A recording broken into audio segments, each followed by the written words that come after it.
Waalaikumsalam warahmatullahi. Begini Bapak, sesuai dengan pesan saya tadi malam lewat WA Niki, bahwa pada hari ini kita akan berdiskusi atau secara formalnya itu wawancara terkait bagaimana selama ini pengambilan keputusan terkait kasus-kasus yang di sekolah yang Bapak pimpin. Apakah itu kasus yang menyangkut siswa dengan siswa ataukah guru dengan siswa, ataupun yang terjadi di sesama guru. Tentunya selama Bapak jadi pimpinan di sekolah ini kan pasti menemukan kasus-kasus yang membuat kita bingung, kemudian dilema kan. Untuk hari ini itu mungkin akan kita bahas Bapak. Selama ini bagaimana Bapak dapat mengidentifikasi kasus-kasus yang merupakan dilema etika ataupun etika moral yang terjadi di sekolah ini? Identifikasi masalah-masalah atau kasus yang terjadi di antara siswa khususnya, saya khususnya menerima dan selama ini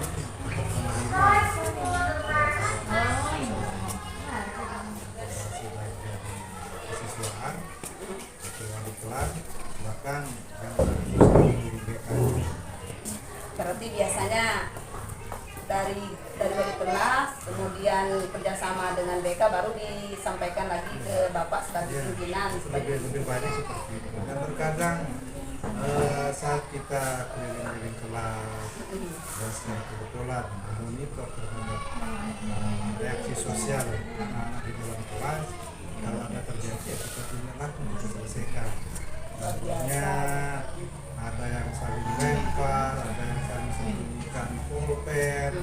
Kadang-kadang ini kita tahu biasa. Tapi kalau kita diberikan masukan, nasihat supaya jangan saling ganggu, itu sampai di sana harus secara kontrol. Tapi kalau misalnya kasus yang kita terima yang dari lokasi kesiswaan atau kelas atau pendidikannya, kalau antar dua siswa misalnya, ya kita damaikan mereka, kita berikan masukan untung ruginya kalau kita saling menyakiti dan bagaimana pentingnya kita saling perhatikan sesama saudara kita di dalam sekolah, khususnya di dalam sekolah. Karena prinsip kita, walaupun berbeda asal, berbeda keluarga di luar, ketika masuk di sekolah, mungkin sudah satu kelas, itu merupakan saudara. Berarti diadakan pembinaan, dipanggil luar biasa. Nah, selama ini dalam menjalankan keputusan di sekolah, apa yang prosedur seperti apa yang Bapak laksanakan? Keputusan seperti apa? Seperti tadi kasusnya yang dilema antara ketika anak kemudian berkelahi dengan anak. Kalau untuk yang pengambilan keputusan untuk selama ini belum kita temukan anak-anak yang tersebut. Paling rentan anak-anak ini sekedar ya saling sembunyikan tas atau kadang-kadang pulpennya saling ambil, karena secara kebetulan anak-anak itu memang butuh pulpen. Jadi tanpa sepengetahuan temannya ambil pulpen temannya, dan itu jadi permainan dan perbincangan. Dan untuk mengambil keputusan dan permasalahan tersebut, tentunya tidak lepas pengambilan keputusan. Misalnya kita putuskan untuk tidak diulangi lagi kasus atau kejadian yang terjadi itu, saya terutama akan memanggil pertama wali kelasnya, lokasi kesiswaan, dan guru BK itu, dan 3 komponen ini harus kolaborasi. Baru nanti kepala sekolah, misalnya kita akan tuangkan di dalam sebuah surat keputusan dari keputusan. Karena menurut saya sekarang kalau secara tersendiri kepala sekolah akan membuat sebuah keputusan tanpa ada kesepakatan bersama dengan wali kelas, kesiswaan ataupun guru BK atau guru yang lebih banyak tahu urusan anak siswa di sini akan terasa sia-sia. Jadi harus kerjasama. Berarti intinya dalam mengambil sesuatu keputusan Bapak itu musyawarah dengan Ya, harus musyawarah. luar biasa Pak. Kemudian yang berikutnya Pak, apa hal-hal yang Bapak anggap efektif dalam pengambilan keputusan dalam semua kasus, baik itu kasus yang ringan, sedang ataupun kasus yang berat misalnya terjadi di sekolah Bapak? Yang paling efektif dalam pengambilan keputusan itu pertama, Ya.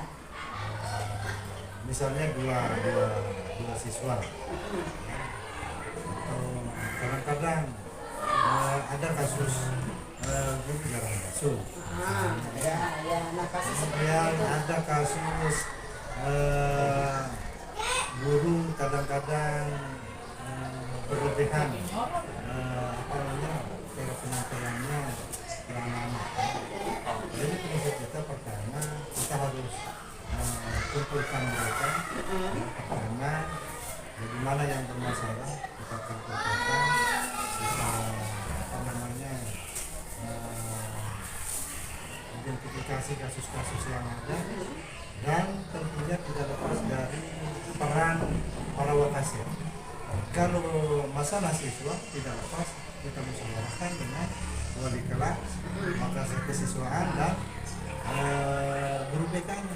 Kalau ada permasalahan antar guru dengan siswa, maka kita akan tampilkan wakasir yang lain, ada guru-guru, ya, juga ada humas, nanti kita tampilkan misalnya lagi ada masalah antar guru, karena guru ini kan sudah semuanya rata-rata seperti anak-anak kita yang masih jadi tingkat kedewasaannya lebih tinggi. Jadi sekali kita dudukkan atau memberikan saran pendapat karena mereka sudah paham dan juga kedua sudah menjadi seorang pendidik yang harus diberikan terhadap anak-anak kita di sini. Nah, cukup kita akan musyawarah secara kekeluargaan dengan mereka dan disaksikan dengan wakasir. Pada intinya seperti yang saya sampaikan tadi ada pembinaan dari tempat. Saya tertarik dengan yang disampaikan oleh Bapak Kepala tadi terkait dengan kalau terjadi kasus antara guru dengan guru. Kalau misalnya seperti itu yang efektif, kadang-kadang kan yang namanya emosional, kemudian walaupun kita dewasa yang namanya emosi kadang-kadang kan masih ada yang labil, ada yang stabil. Nah, selama ini ada tantangan atau hambatan yang Bapak temui dalam pengambilan keputusan terkait dengan kasus misalnya yang terjadi antara guru dengan guru misalnya? Pasti ada tantangannya. Tantangannya ketika kadang-kadang salah seorang guru sepertinya berkeinginan untuk dibenarkan saja di dalam sebuah kasus. Sementara kalau kita dengarkan posisi permasalahan dari lawan masalahnya, itu hampir-hampir sama kondisi masalahnya, sama-sama posisinya. Jadi tidak akan ada yang akan diberikan bahwa si A lebih benar, si B lebih salah. Nah, jadi dalam kondisi ini kita mengambil keputusan bersama dengan pasien di sini, ambil tengah. Jadi kita pendekatan secara kekeluargaan kepada kedua belah pihak untuk bisa saling mengerti bahwa emosional pertama tidak akan bisa menyelesaikan masalah. Jadi harus dengan kerelaan, keikhlasan dan rasa persaudaraan kita sesama begitu, seperti apa yang sudah saya sampaikan tadi, khususnya kepada siswa. Mereka kalau sudah datang ke sekolah dan sudah terlebih dulu, ya, begitu guru kumpul di dalam satu lembaga sekolah, maka kita adalah saudara. Ya, jadi tidak ada masalah. Saling memahami ya, Pak, ya. Jadi alhamdulillah beberapa masalah yang sudah kita lalui walaupun ada tantangannya, alhamdulillah bisa kita selesaikan. Yes. Ya Bapak, apakah selama ada menangani kasus-kasus seperti yang Bapak sampaikan tadi, apakah langsung ditangani ataupun ada misalnya membuat jadwal-jadwal khusus untuk menangani tersebut? Tergantung kondisi. Nah, Kondisinya misalnya kondisinya permasalahannya agak riskan misalnya harus cepat kita tangani. selesai di tempat. Ya, jadi cepat, tepat dan tanggap lebih terhadap permasalahan tersebut. Dan kita berikan waktu ruang untuk permasalahan itu akan dipengaruhi oleh orang-orang ketiga. Jadi kita akan mengajak teman-teman lokasi dan memberikan pengertian. Jadi supaya kenapa kita ambil sikap seperti itu supaya tidak ada celah untuk orang ketiga bisa memprovokasi di antara dua kelompok. Tidak akan menampak panjang masalah ya. Jadi mengembang. Iya, Pak. Strategi yang cukup dan luar biasa kalau menurut saya Bapak, dan sangat saya terinspirasi terhadap strategi yang Bapak lakukan sebagai pimpinan. Dan Bapak, apakah ada seseorang atau faktor-faktor lain yang mempermudah Bapak sebagai pimpinan dalam pengambilan keputusan selama ini? Pasti ada. Ya, kalau seseorang itu bukan seseorang, banyak orang. Banyak orang ya? Ya, banyak orang karena di kiri kanan depan belakang kita itu ada teman-teman Wakasep yang mendampingi. Dan sepintar apapun seorang kepala sekolah kalau tidak didampingi oleh komponen Wakasep atau orang-orang terdekat kita di antara teman-teman itu tidak akan selesai. Jadi intinya pengambilan keputusan sama kepala sekolah, dan khususnya saya di sini berdasarkan hasil kesepakatan kita khususnya dengan Wakasep.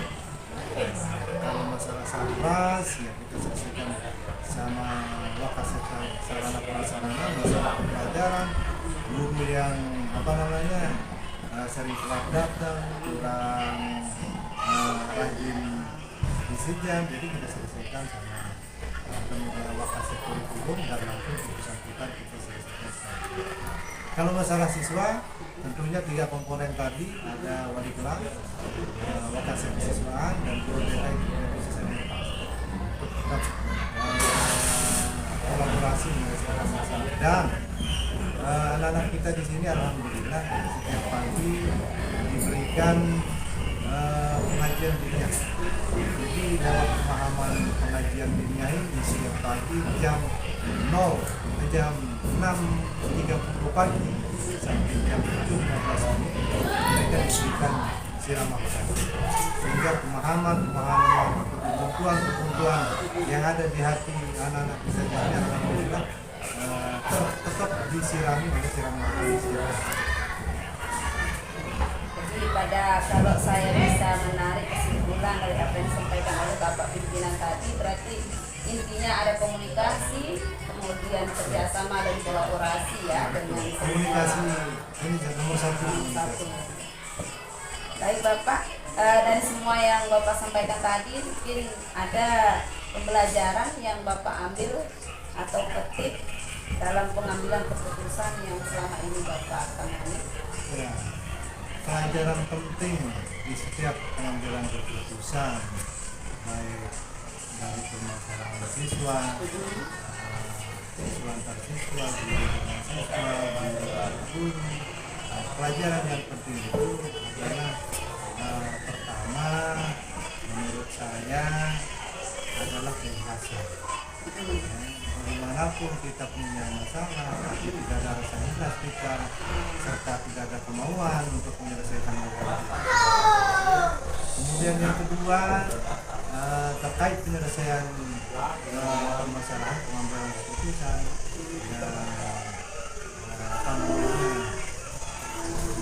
bisa mendamaikan misalnya permasalahan selama ini di sekolah, tentunya tidak lepas dari rasa dari diri masing-masing, dari diri siswa, dari guru sendiri. Yang penting cuma sekarang apapun yang kita akan sampaikan kepada kita tidak niatnya sendiri memberikan sosial.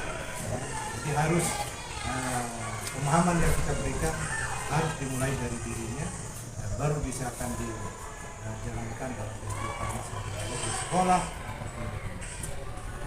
Itu pembelajaran yang bisa diambil yang luar biasa. Dan yang terakhir pembelajarannya ya rasa saling butuh rasa sosial kita saling melengkapi. Si A kurang maka menjadi kelengkapannya adalah si A. Dan satu sama lain itu pasti saling butuh. Ketika permasalahan terjadi, rasa saling membutuhkan bukan sampai di sana, tetap akan karena kita ini adalah makhluk sosial. makhluk sosial. Terima kasih Bapak, terima kasih atas segala Terima kasih apa banyak. namanya sharing diskusinya terkait dengan pengambilan keputusan yang apa namanya dan strategi Bapak dalam menangani kasus-kasus yang ada di sekolah ini. Terima kasih. Nah, semoga nanti pengalaman baru atau ilmu-ilmu yang saya dapatkan pada pagi hari ini, insya Allah nanti bisa kita terapkan atau kita bagikan ke teman yang lain sehingga kasus-kasus serupa dapat ditangani dengan lebih cemerlang seperti yang Bapak terapkan di sekolah. Terima kasih Bapak atas waktunya dan kami ucapkan assalamualaikum warahmatullahi wabarakatuh. Waalaikumsalam.